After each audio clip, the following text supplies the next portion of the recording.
कहाँ से हो? हाँ, मेरा बहुत बढ़िया हिंदी है। मैं स्त्रीलिंग पुल्लिंग सब मिक्स कर देती हूँ, तो आप बुरा मत मानिए। मैं बाय प्रोफेशनल एक सॉफ्टवेयर इंजीनियर हूँ। मैं अब दुबई में काम करती थी। अपना प्रोफेशन को छोड़ के मैं लखनऊ आई थी शादी करके। तो मैं जब लखनऊ आई थी तो मुझे बिल्कुल पसंद नहीं आया था, क्योंकि हमारा साउथ में कहा जाता है कि अगर कोई हीरो को मारना है तो यूपी बिहार से गुंडे को लेके आना है। तो मेरे नज़र में यही था कि सब गुंडे लोग रहते हैं यहाँ पे। तो मेरे मम्मी ने बोला नहीं, हम बेटी को यूपी में नहीं छोड़ेंगे। तो मेरा विदाई कितने लोगों का करते हैं? बेटी अकेली आती है, पूरा खानदान को लेके आती है। लेकिन मैं पूरा खानदान को लेके आई हूँ, 80 लोगों को। मेरा विदाई 80 लोगों के साथ हुआ था। जब मैं यहाँ आई थी तो ट्रेन उतरी, फिर मैं ऑफिस गई थी, तो मेरा पहला मुलाकात जो हुआ था, अतुई थी, मैगी थी, ये तब इनका शादी नहीं हुआ था, ये लड़कियां थे वहाँ पे। मैंने सोचा भाई ये तो हिम्मत वाली लड़कियां हैं, मैं तो बिल्कुल नहीं रहेंगे। मेरे मम्मी 3 दिन रुकी, 4th डे मुझे वापस लेके चली गई, बोली हम अपनी बेटी को नहीं छोड़ेंगे। जब मैं वापस 1 महीने के बाद आई थी, मेरे हस्बैंड मुझे इतना कहा था कि तुम 3 महीने यहाँ रुको, फिर उसके बाद अगर तुमको पसंद आया तो तुम रुको, वरना तुम नहीं रुकोगे।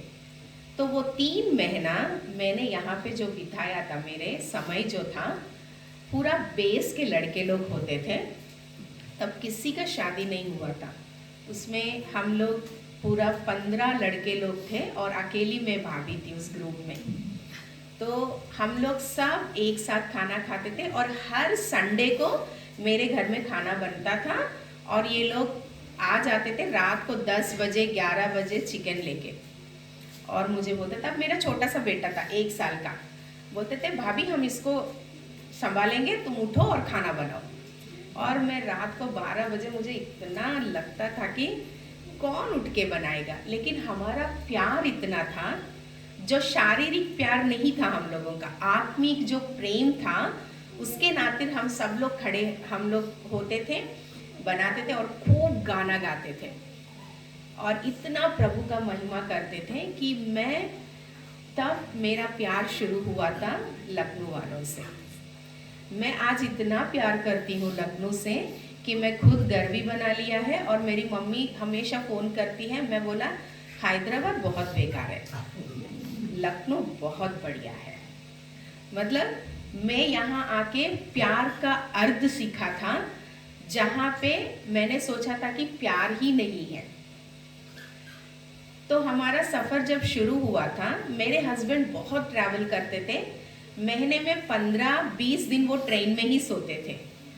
तो मैं जो ओएम में थे, मैं मेरे पति से ज़्यादा ये बेस भाई लड़के के साथ में ज़्यादा रहती थी। वही लोग मेरे बेटे को संभालना, मेरे घर आना, क्योंकि मैं अकेले नहीं रह पाती थी घर पे। तो जहाँ मैं रहती थी वो पूरा जंगल इलाका था, तो वहाँ पे अकेला रहना, तो ये लोग रोज़ रात को आ जाते थे मुझे सपोर्ट करने के लिए, और एक माँ के रूप में मुझे वो सब माने थे।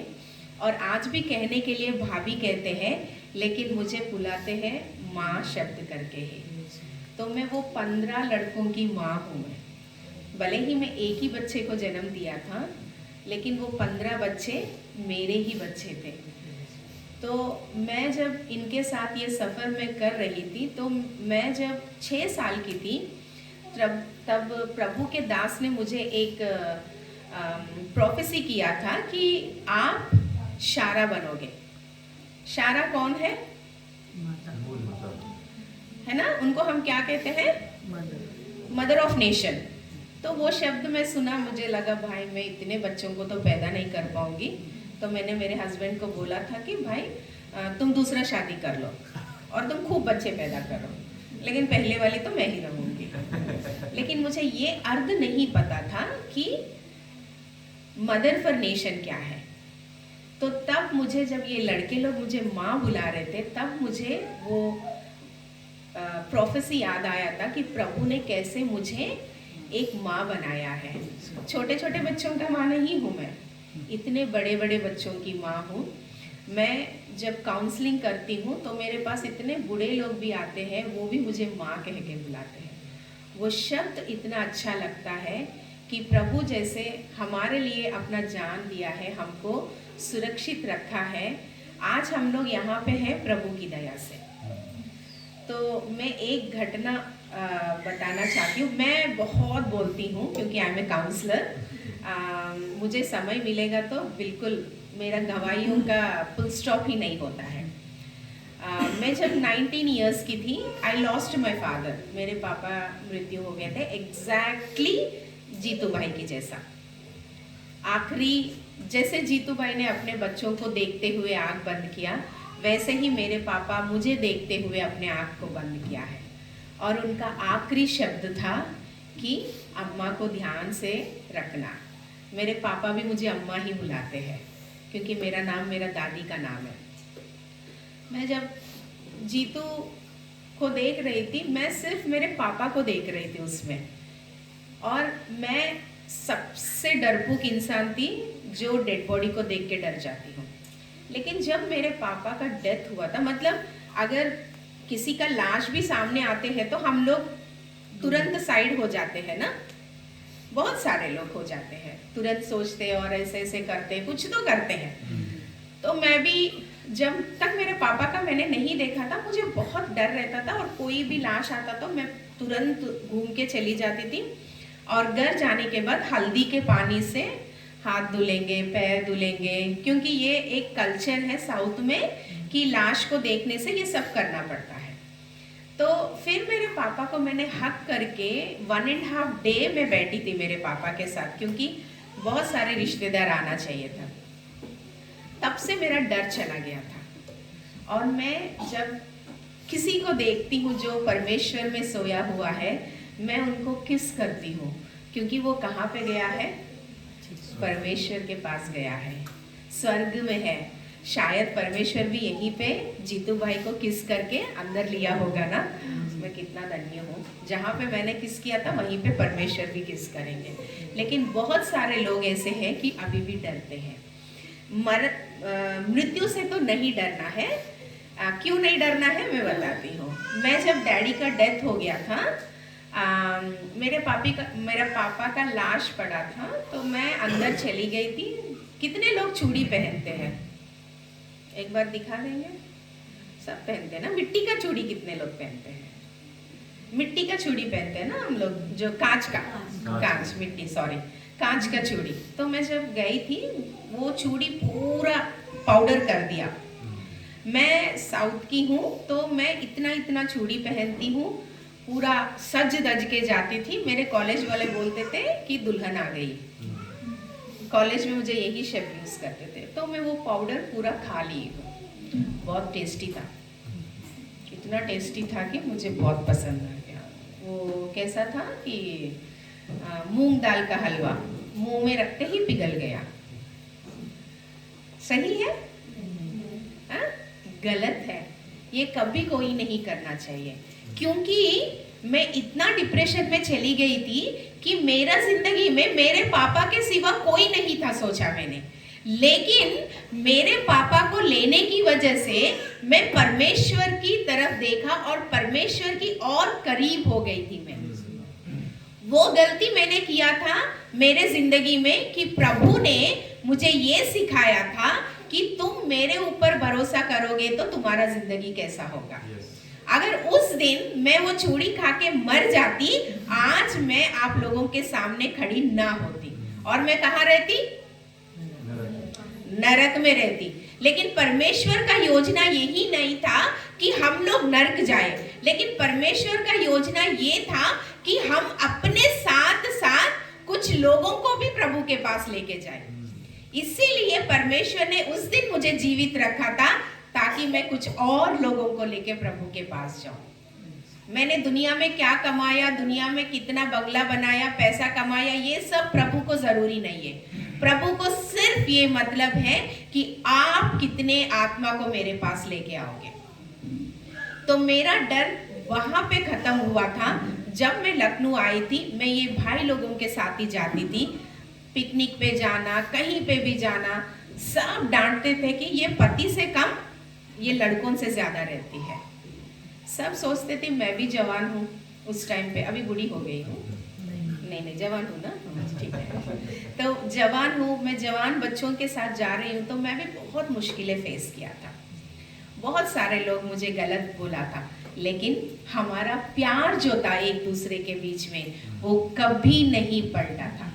आज भी हम लोग, मैं लखनऊ आके 19 साल हो रहा है, ये 19 साल में आज भी मैं डे 1 जैसे थी, आज भी वो लोग मुझे माँ के रूप में ही देखते हैं। जब मैगी का शादी हुआ था, जीतू का शादी हुआ था, मैं ही थी इन लोगों का हल्दी करना, इनका सब कुछ, क्योंकि हम बेस में किए थे ओएम ऑफिस में, तो हम ही लोग इनका परिवार बन के वहाँ पे रुके थे, इनके साथ हम लोग रहते थे।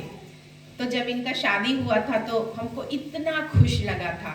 फिर जैसे ही हमको पता चला कि ये काजल और गुनगुन को गोद एडॉप्ट किए थे, अपने बच्चे किए थे, तो सबसे पहले मैंने ही मैगी को कहा था, मैगी अपना भी बच्चा होना ज़रूरी है। लेकिन मैगी ने एक शब्द कहा था कि भाभी, प्रभु ने मुझे ऑलरेडी 2 बच्चे दिए हैं। लेकिन ये बहुत हिम्मत की बात है कि 2 जवान लड़कियों को अपने साथ रखना। आज के ज़माना में मैं खुद अपना बेटे से डरती हूँ, मतलब आज का ज़माना पता नहीं कैसा क्या चल रहा है, लेकिन फिर प्रभु ने उनको 3 बच्चे को आशीष किया। जब पहला बेटी हुई थी, मुझे फ़ोन आया था, तो मैं दौड़ते हुए गई थी मैगी के पास उस बच्ची को देखने के लिए, क्योंकि सबसे पहले हम इतना खुश हुए थे कि उनके ज़िंदगी में उनका कुछ है। प्रभु ने उन दोनों को इतनी अच्छी रीति से संभाला था, इतनी अच्छी से प्रभु ने उनको रखा था। और हमेशा जब जीतू और मैगी पिक्चर्स डालते थे ना, एक दूसरे के ऊपर हाथ डाल के, इतना अच्छा लगता था कि हमको भी लगता है कि मेरे हस्बैंड ना बिल्कुल, मतलब वो शनि ग्रह से है, मैं दूसरे ग्रह से हूँ। हस्बैंड और वाइफ दोनों एक ग्रह से नहीं हो सकते हैं, अगर हुआ है तो वो जी नहीं पाएंगे, इसलिए परमेश्वर ने 2 अलग ग्रह से भेजा है। मेरे पति कभी मेरे साइड भी खड़े रहेंगे, लगता है कि किसी और के बीबी है वहाँ पे, पास भी नहीं आते। तो मैं हमेशा बताती हूँ, देखो सब बच्चे इतने अच्छे करते हैं अपने हस्बैंड के साथ, अरे हमने अपना दिल दे दिया है ना, बस वही काफ़ी है। नहीं, सिर्फ दिल देने से काफ़ी नहीं है, आपका एक्सप्रेशंस, आपका काम दिखाना है कि आप अपनी वाइफ को कितना प्रेम कर रहे हो। तो वो प्रेम मैं उन दोनों के बीच में देखा था कि एक दूसरे के साथ लिपट के रहना, एक दूसरे के साथ इतना संगति। हम लोगों का, ये लोग बाइबल ट्रेनिंग में जहाँ रहते थे, हम लोग वहाँ पे विजिट करते थे, इतना खातिरदारी होता था हम लोगों को कि I really miss all that OM family. लेकिन प्रभु ने हमको नहीं छोड़ा, भले ही हमने उस परिवार को छोड़ा था, लेकिन प्रभु ने हमको दूसरा परिवार दिया था ताकि हम लोग एक साथ जुट होके परमेश्वर का महिमा कर सके। और प्रभु का मैं इतना धन्यवाद करती हूँ कि इतना सुकून सा डेथ है, मतलब I am so happy, I am so thankful to God कि कुछ भी तड़प उनके अंदर नहीं था। That's a great blessing. मेरे पापा भी बिल्कुल नहीं तड़पे थे, आँख मुझे देखते रहे, आँख बंद कर लिया है। I really pray to God कि प्रभु मुझे भी ऐसा ही मौत चाहिए, मुझे तड़पने मत देना, क्योंकि मैं तड़प नहीं पाऊंगी। मैं हर दिन मैं यही प्रार्थना परमेश्वर से करती हूँ कि अगर आज मैं जिंदा हूँ, उनके लिए खड़े रहेंगे, अगर मेरा जान परमेश्वर लेना चाहते हैं, सुकून से ले। तो मैं प्रभु का धन्यवाद देती हूँ जीतू के लिए, उनके परिवार के लिए, खास करके मैगी के लिए। शायद बहुत सारे लोग बहुत शब्द कहते हैं कि हम आपके देख लेंगे, हम मदद कर लेंगे, लेकिन वो सिर्फ कहने की बात होता है। लेकिन हम दिल से मैगी को यही बताएंगे कि हम आपके साथ हैं, कोई भी मुश्किल समय हो, कुछ भी हो, आप हमको याद कर सकते हैं, हम आपके साथ खड़े रहेंगे, आपके परिवार, आपके बच्चों के साथ। और जीतू के परिवार, उनकी बहन हो, भाई हो, सब लोगों को हम आपके लिए प्रार्थना करते हैं और आपको हमेशा हम एक स्ट्रॉन्ग विमेन जैसा हम आपको देखेंगे और उसी रीति से हम आगे बढ़ेंगे। तो मैं प्रभु का धन्यवाद देती हूँ इस समय के लिए कि परमेश्वर ने मुझे ये मौका दिया है जीतू भाई के लिए, उनका सेलिब्रेशन के लिए। Thank you so much.